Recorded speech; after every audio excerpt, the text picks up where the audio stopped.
உங்களை நம்பிக்கைக்குரிய சில நபர்களை வைத்துக் கொள்ளுங்கள், அவங்களிடத்தில் பகிர்ந்து கொள்ளுங்கள்.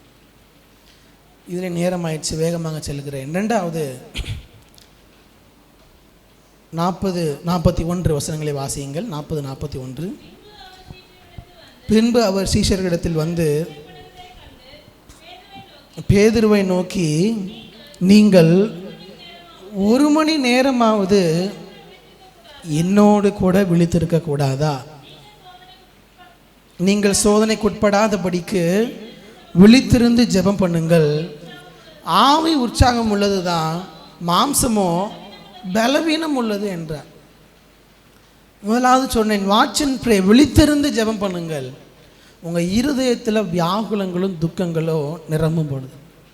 2வது, விழித்திருந்து ஜெபம் பண்ணுங்கள், சோதனையில் சிக்கிக்கொள்ளாதபடிக்கு. சோதனையில் சிக்கிக்கொள்ளாதபடிக்கு விழித்திருந்து ஜெபம் பண்ணுங்கள்.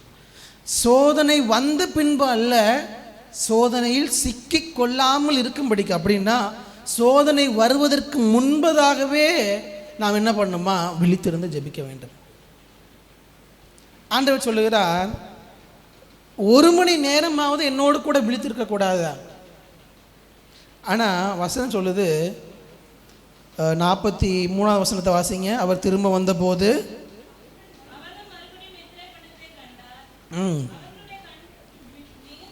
அவர்களுடைய கண்கள் மிகுந்த நித்திரை மயக்கமாய் அடைந்திருந்தது. கண்கள் எப்படி இருந்துச்சா சொல்லுங்க? நித்திரை மயக்கம் இல்லை, மிகுந்த நித்திரை மயக்கமாக இருந்துச்சு. நம்ம எல்லாருக்கும் நிறைய நேரத்தில் சர்ச்சுக்கு வரும் பொழுது, ஃபஸ்ட் சர்வீஸில் சொன்னேன், அதை நினச்ச உடனே சிரிப்பு வந்துடுச்சு.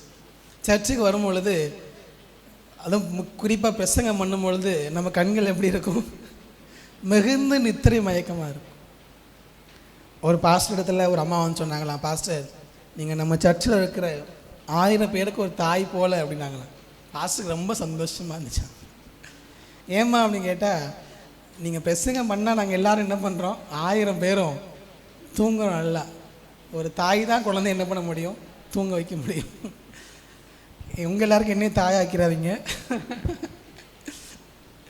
ஸோ நமக்கு பிரசங்கம் பண்ணும்போது நித்திரை மயக்கமாக இருக்குது, ஜெபம் பண்ண என்ன வந்தது? நித்திரை மயக்கமாகிடுது. இதெல்லாம் நமக்கு ப்ராக்டிக்கலாக வர்றதா. நானே நிறைய டைம் அதை ஃபீல் பண்ணியிருக்கிறேன். உட்காந்து சில நேரத்தில் ஜெபிக்கணும், உட்காந்துட்ருப்போம். ஒரு 20 நிமிஷம் 15 நிமிஷம் ஆயிருக்கலாம், அரை மணி நேரம் ஆயிருக்கலாம். நம்மளை அறியாமலே தூக்கம் வந்திருக்கும். It's practical. இல்லை பாஸ்டர் தூக்கமே வராதுன்னா அப்படிலாம் யாரும் இருக்க மாட்டாங்க. அது நாளடைவில் நம்ம ஜெபிக்க அது பழகலாம். ஆனால் ஜெபம் பண்ணும் பொழுது, பிரசங்கத்தை கேட்கும் பொழுது, இருக்கும் பொழுது தான் தூக்கம் வருகிறது. ஏன்னா ஆண்டவர் சொல்கிறார், ஆவி உற்சாகம் உள்ளது தான், ஆனால் மாம்சம் எப்படியா? பலவீனம் உள்ளது. இந்த மாம்சம் என்ன பண்ணுன்னா, நம்ம ஆவியில் வளர முடியாதபடிக்கு என்னெல்லாம் செய்யணுமோ அது எல்லாவற்றையும் செய்யும். there is a battle between the spirit and the flesh. மாம்சத்துக்கும் ஆவிக்கும் எப்பொழுதுமே ஒரு போராட்டம் நடந்துக்கிட்டே இருக்கும். நம்ம இருதயத்தில் ஸ்பிரிட்டுக்கும் ஃப்ளெஷ்ஷுக்கும், மாம்சத்துக்கும் ஆவிக்கும், நம்முடைய உள்ளான மனுஷன்ல 2 பேருக்கு போராட்டம். யாரை மேற்கொள்வது? மாம்சம் எப்பொழுதுமே ஆவியை மேற்கொள்ள முயற்சிக்கும், ஆவி மாம்சத்தை மேற்கொள்ள முயற்சிக்கும். ஆனால் நிறைய நேரத்தில் மாம்சம் மேற்கொள்வதற்கு நாம் இடம் கொடுத்து விடுகிறோம். ஃபாஸ்டிங் வந்து ஜெபிக்கணும்னு நினைப்போம், அன்றைக்கு தான் நமக்கு ரொம்ப இதாக இருக்கும், சாப்பிட்ருவோம். மாம்சம் மேற்கொண்டு 1 மணி நேரம் பாஸ்டர் சொல்லியிருக்கிறாரு, இந்த 30 நாள் 1 மணி நேரம் என்ன பண்ணணும்? கண்டிப்பாக ஜெபிக்கணும்னு நினச்சிருப்பீங்க நீங்கள் எல்லாரும், அது எனக்கு நல்லா தெரியும். கண்டிப்பாக ஜெபிக்கணும்னு நினச்சிருப்பீங்க. ஆனால் பல நாட்கள் ஜெபிக்க முடியாதபடிக்கு மாம்சம் மேற்கொண்டு, அந்த வேலை இந்த வேலை, டயர்ட்னஸ், பலவீனம், வேலைகள், குடும்ப காரியங்கள், அப்படி பல காரியங்களினால் மாம்சம் மேற்கொண்டு. நம்ம எல்லாருடைய இருதயத்திலும் தேவனுக்கு பிரியமாய் வாழ வேண்டும் என்கிற எண்ணம் இருக்கிறது, பரிசுத்தமாய் வாழ வேண்டும் என்ற எண்ணம் இருக்கிறது. அப்படிதான்? அல்லேலூயா, அல்லேலூயா. பல பேர் கை தூக்கலையா? அந்த எண்ணம் இல்லையா நமக்கு? அல்லேலூயா. எல்லாருக்கும் இருக்குது, இல்லைன்னு சொல்லவே இல்லை, கண்டிப்பாக இருக்குது. ஆனால் மாம்சம் என்ன பண்ணணும்னா, நீங்கள் எதை ஆசைப்படுறீங்களோ, தேவனுக்காக நீங்கள் என்ன செய்ய விரும்புகிறீங்களோ அதை செய்ய விடாது. அதுதான் மாம்சம்.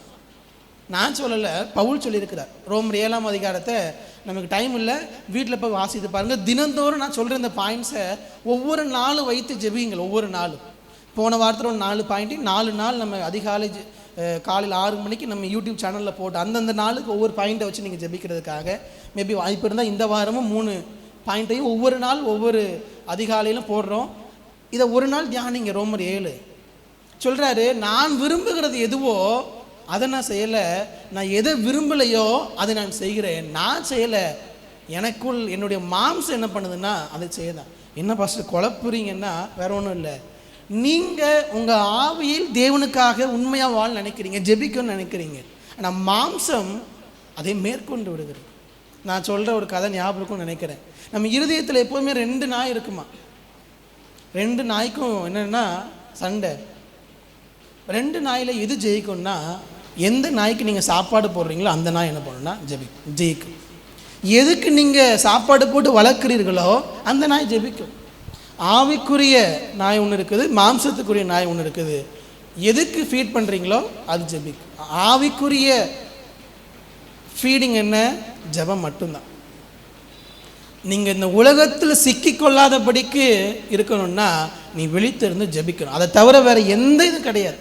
பாஸ்டர் எனக்கு எந்த டெம்டேஷன் இல்லை, எனக்கு எந்த சோதனை இல்லை, ஒரு நபரும் சொல்ல முடியாது, ஒரு நாளும் சொல்ல முடியாது. Each and every day we have temptation. நம்முடைய வாழ்க்கையில் பல சூழ்நிலைகளை கடந்து வருகிறோம். விழுந்து போவதற்கு பல காரியங்கள் இருக்குது. ஒவ்வொரு நாளும் தனியாக இருக்கும் பொழுது பல சோதனைகள், ஃபோன் கையில் இருக்கும் பொழுது பல சோதனைகள், யாருக்கும் தெரியாமல் வாழுகிற வாழ்க்கையில் பல சோதனைகள், யாரிடத்தில் பேசுகிறோம், என்ன செய்கிறோம், சில அடிமைத்தனங்கள், விட முடியாத காரியங்களுடைய பல சோதனைகள் ஒவ்வொரு நாள் இருக்குது. எல்லா மனிதர்களுக்கும் இருக்குது.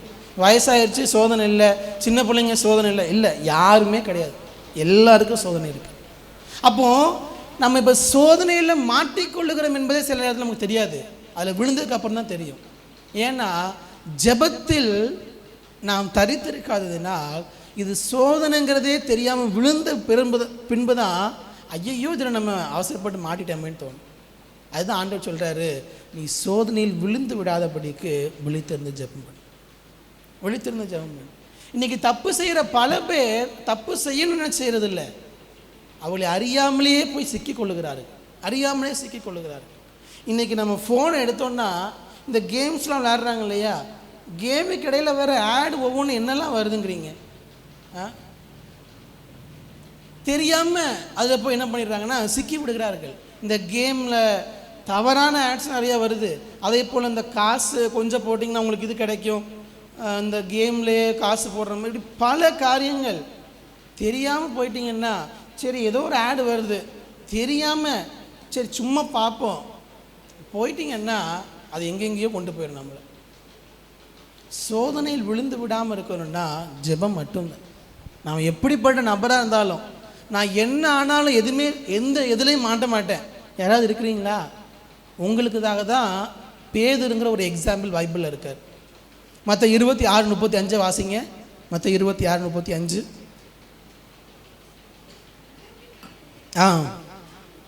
நான் உம்மோட மரிக்க வேண்டியதாக இருந்தாலும் உம்மை மறுதலிக்க மாட்டேன் என்றான். போதும்.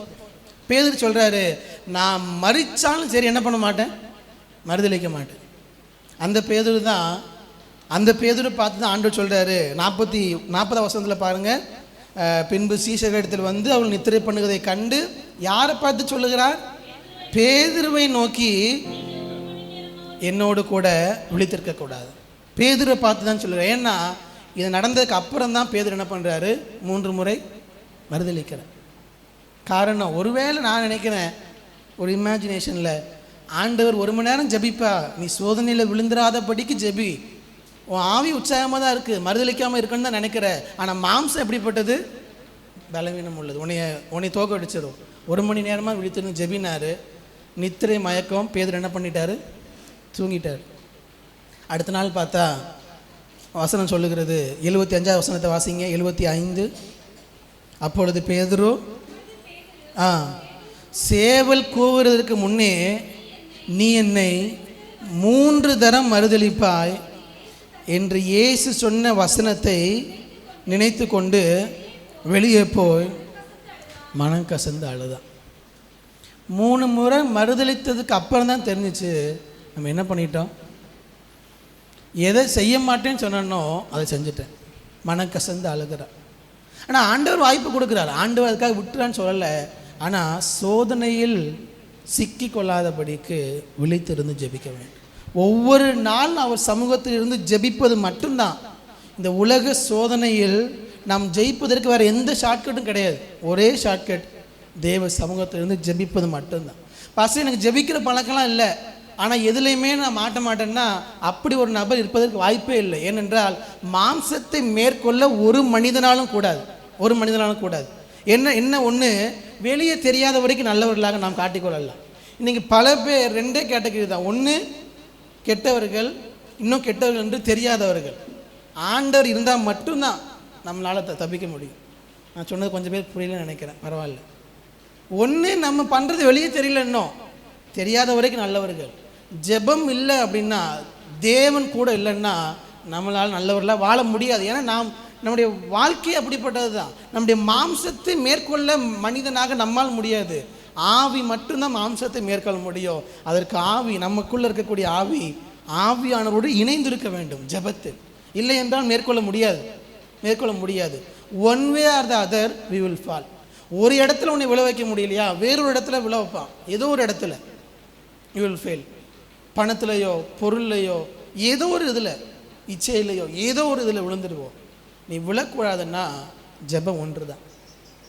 நேரமாகிவிட்டது, சொல்லி முடிக்கிற. சிம்சோனுடைய வாழ்க்கையை தியானித்து பாருங்க. சிம்சோன் எங்கேயாவது ஜெபித்தாரான்னு வசனம் இருக்குதா? எங்கேயுமே இல்லை. அப்படி தான் நான் நினச்சேன். நேற்று உட்கார்ந்து இந்த பிரசங்கத்துக்காக அவருடைய வாழ்க்கையை எடுத்து வாசிக்கும் போது தான் 2 இடத்துல ஜெபிக்கிறார். ஒன்று நியாயாதிபதி 15 ஜெபிக்கிறார். எதுக்காக ஜெபிக்கிறாருன்னா, ரொம்ப தாகமாக இருக்குது. அப்போ கர்த்தரை நோக்கி ஜெபிக்கிறார். எனக்கு ரொம்ப தாகமாக இருக்குன்னு ஜெபிக்கிறார், சரீரப்பிரகாரமான தேவைக்காக.